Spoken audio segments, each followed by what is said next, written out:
Cruse's Telluride estate is on the market. Price tag $39.5 million. Sotheby's Realty says the property has 7 bedrooms and 9 bathrooms, plus 2 fireplaces, a fitness center, and sweeping mountain views. FBI agents entering the secret tunnel beneath Tom Cruise's mansion sounds impossible until the trail leads to a guarded property in California, where private rooms, locked gates, and underground passages all existed inside the same world. This was not a normal celebrity house with cameras at the driveway.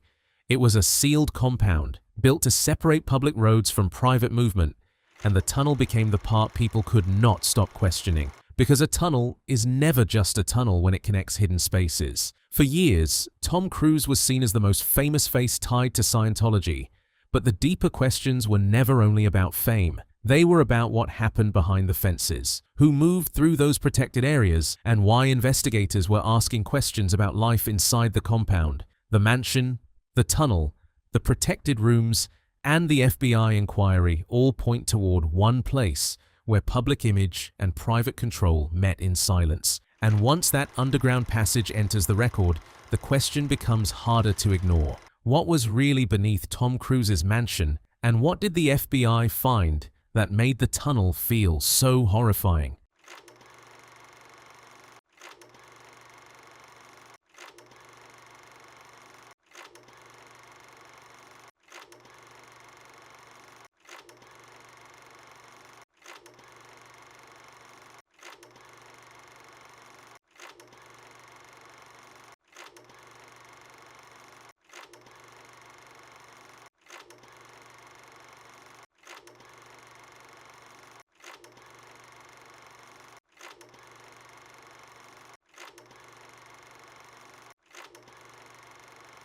Gold Base covers roughly 500 acres near San Jacinto, California, with Gilman Springs Road cutting straight through the property. Staff housing, production buildings, workshops, dining areas, executive offices, and luxury residences sit on opposite sides. 2 pedestrian tunnels were built beneath the public road, allowing people to cross the compound without stepping beyond land controlled by Scientology. The northern side held Bonnie View, the mansion prepared for L. Ron Hubbard, who died before it was completed. Nearby stood the headquarters of the Religious Technology Center, led by David Miscavige. Guest apartments attached to the mansion were reportedly used by Cruse, while another secluded VIP condo had been prepared for him elsewhere inside the same guarded property. Tom Cruise began visiting the base in 1989 and reportedly traveled from Los Angeles by helicopter. Former members described renovated rooms, a private chef, a valet, and carefully prepared spaces waiting for him. Those arrangements placed Cruse far from the ordinary living conditions described by Sea Org workers, even though both groups moved through the same secured compound. By December 2009, the FBI was interviewing former executives and workers about conditions behind those gates. Agent Tricia Whitehill conducted interviews, while Valerie Venegas was identified as a lead investigator. Their questions covered possible human trafficking, forced labor, physical mistreatment, controlled communication, and attempts to recover members who left the Sea Org. The connection rested on one physical location. Gold Base contained the tunnels, protected housing used by Tom Cruise, and senior offices run by Scientology leadership. The FBI inquiry examined what former members said happened behind those same fences, cameras, gates, and underground routes. The passage mattered because the buildings at either end represented 2 very different versions of life inside the compound. Tom Cruise first arrived at Gold Base in August 1989, several years after joining Scientology. David Miscavige reportedly encouraged him to continue his training inside the organization's most protected international center. That decision placed Cruz inside the same guarded property as senior leadership, executive offices, underground passages, and the private buildings prepared for important visitors. A secluded VIP condo on the southern side was prepared for Cruz and later renovated when he began dating Nicole Kidman. Sea Org workers were reportedly assigned to decorate, clean, and maintain the residence before their visits. Cruz could also use guest apartments behind Bonnie View, giving him private accommodation on both sides of the road connected by the tunnels. Former members described a different version of Gold Base whenever Cruz was expected. Buildings were cleaned, staff were prepared, and movements around the property were carefully arranged. Private chef Sinar Parman, valet services, secured transport, and access to the G units supported his visits, while direct contact with Miscavige kept him close to the center of Scientology's leadership. Cruse's connection did not end when his training sessions were over. Scientology awarded him the Freedom Medal of Valor in 2004, recognizing his public support for the organization. Miscavige later served as his best man at his 2006 wedding to Katie Holmes, showing that their relationship had moved far beyond formal church duties into Cruse's private life. The mansion and private quarters show how deeply Cruse was connected to Scientology inside the compound.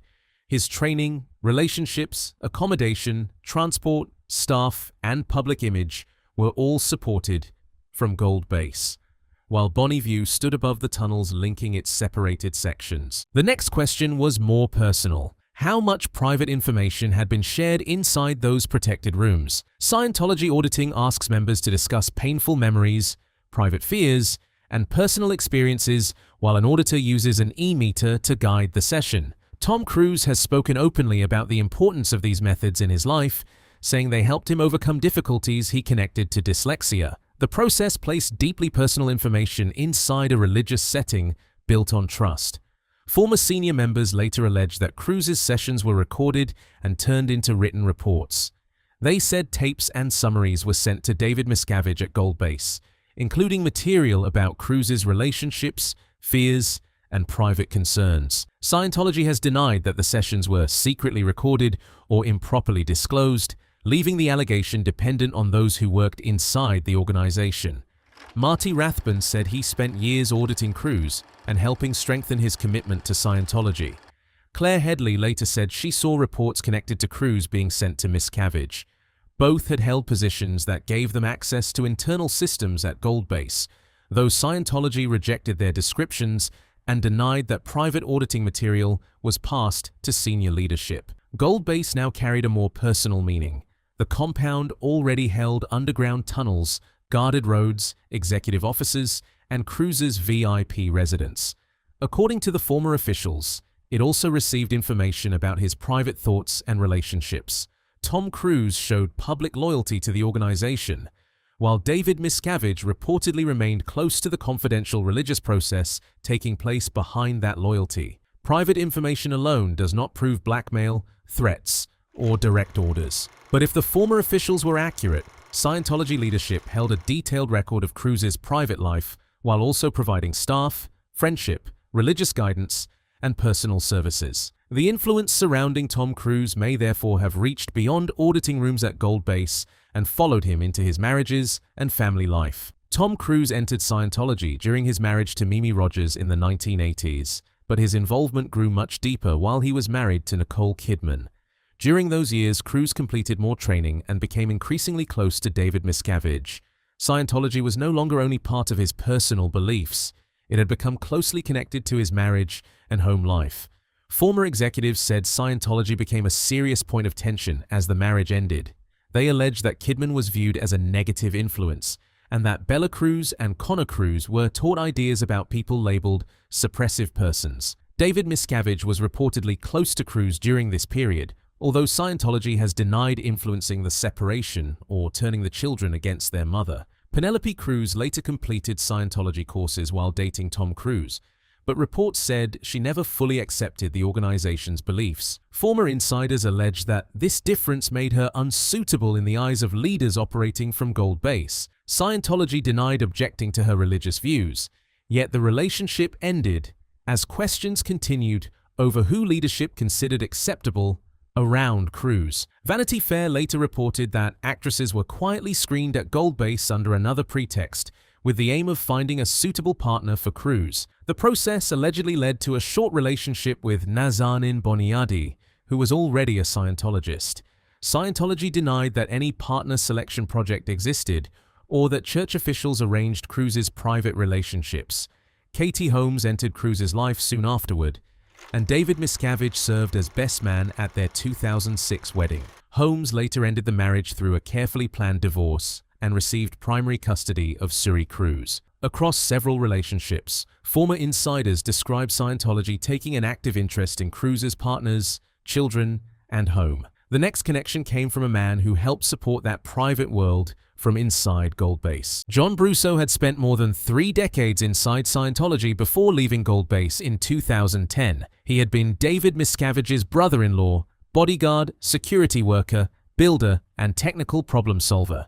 Few people had crossed so many parts of the compound. His work placed him close to senior leadership, guarded areas, and the private world created around Tom Cruise. Brusso said he completed expensive personal projects for Cruse while receiving the normal Sea Org allowance of roughly $50 a week. He described custom motorcycles, a Ford Excursion lined with eucalyptus paneling, a luxury trailer, and technical work inside Cruse's aircraft hangar. Photographs later shown to journalist Lawrence Wright gave his description a physical record beyond memory alone. Work for Cruse also carried Brusso far beyond the California compound. He said he supervised projects at homes in Beverly Hills and Telluride while becoming close to Bella Cruz and Connor Cruz. The children reportedly treated him as a trusted family figure. That closeness gave him access to private spaces, family routines, and personal arrangements most Sea Org workers never saw. The same worker described a far harsher side of the organization.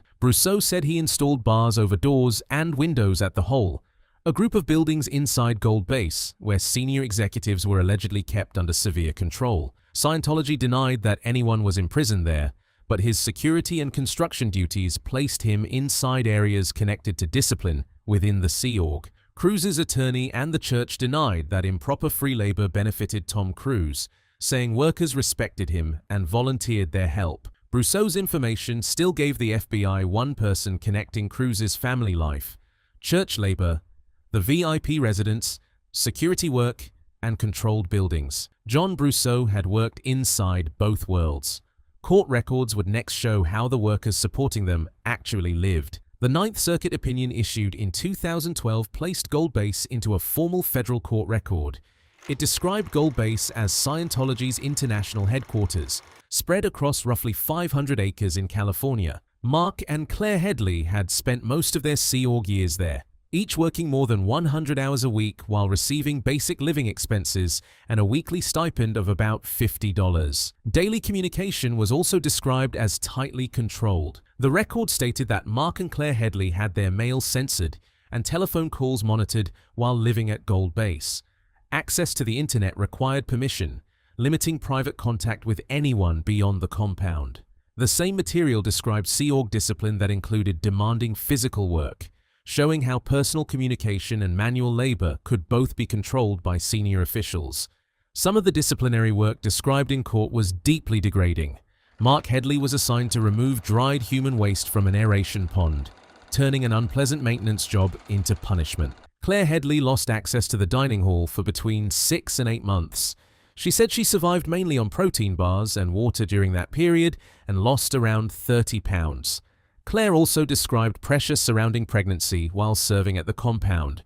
Claire Headley testified that she was warned about punishment and serious consequences after becoming pregnant. She underwent 2 abortions while working within the Sea Org, saying the environment left her with little real freedom to choose another path. Scientology has denied pressuring women to end pregnancies and disputes descriptions of forced reproductive decisions. The physical security recorded around Gold Base gave those personal conditions a wider meaning. The court referred to perimeter fences, cameras, alarms, motion detectors, guards, escorts, and observation posts watching movement across the property. Members thought likely to leave could face closer monitoring, while security teams used blow drills to locate departing members and persuade them to return. The underground route did not create those controls, but it connected buildings inside a system where work, communication, discipline, and movement could remain under Scientology's supervision. The southern side of Gold Base was built around work.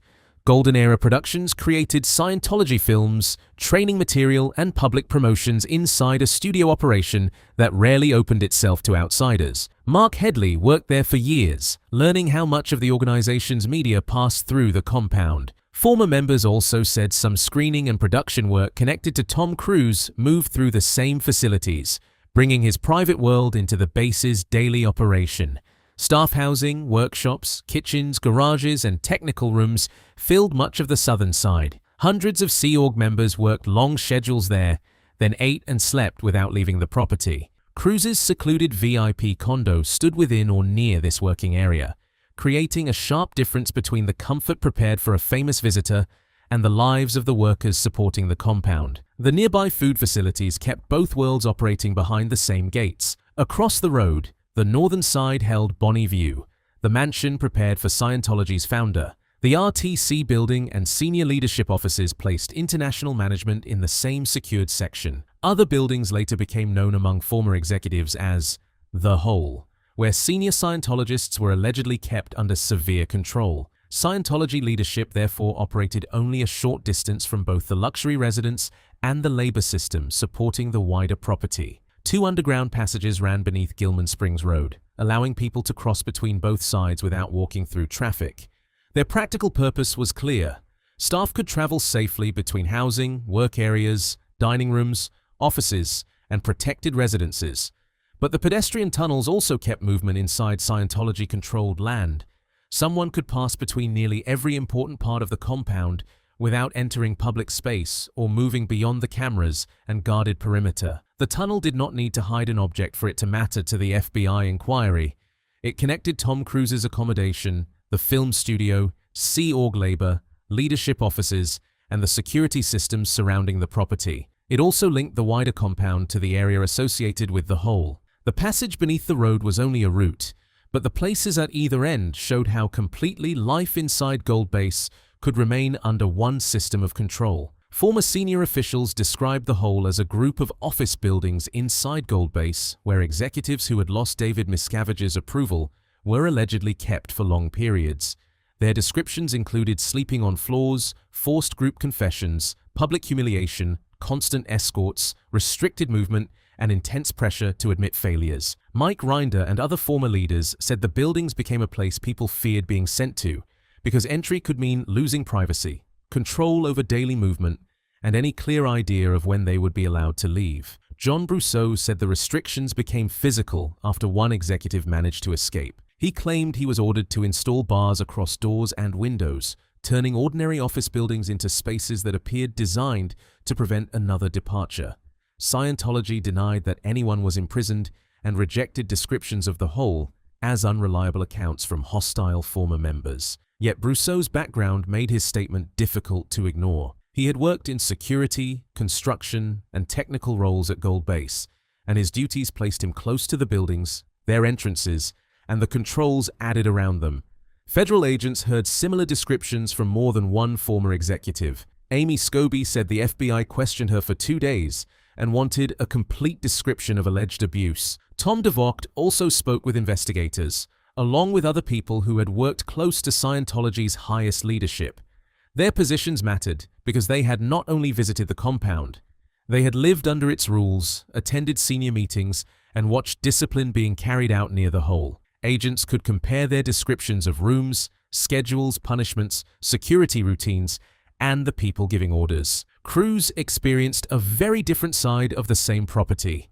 Former members described Tom Cruise arriving to private rooms, a chef, prepared grounds, customized vehicles, and direct access to David Miscavige. Nearby, Sea Org workers described earning little money, having calls monitored, facing punishment, and fearing separation from family members if they left. The contrast was not simply between wealth and low pay. Cruse entered a carefully arranged environment built to make the compound appear welcoming, while workers supporting that environment described a system of pressure operating beyond the areas prepared for him. No public material shows that Tom Cruise knew the full conditions alleged inside the Hole or directed any treatment described there. His importance comes from the structure surrounding him. Former members said Scientology used the same labor force, leadership network, and secured property to support Cruse while controlling what he saw inside Gold Base. Federal agents gathered disturbing material through witnesses and records, but one question remained unanswered.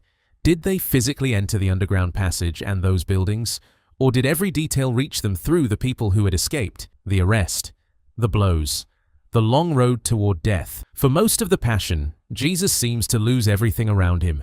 He is seized in the garden, judged by men, struck by Roman soldiers, mocked before the crowd, and driven toward Golgotha beneath the weight of the cross.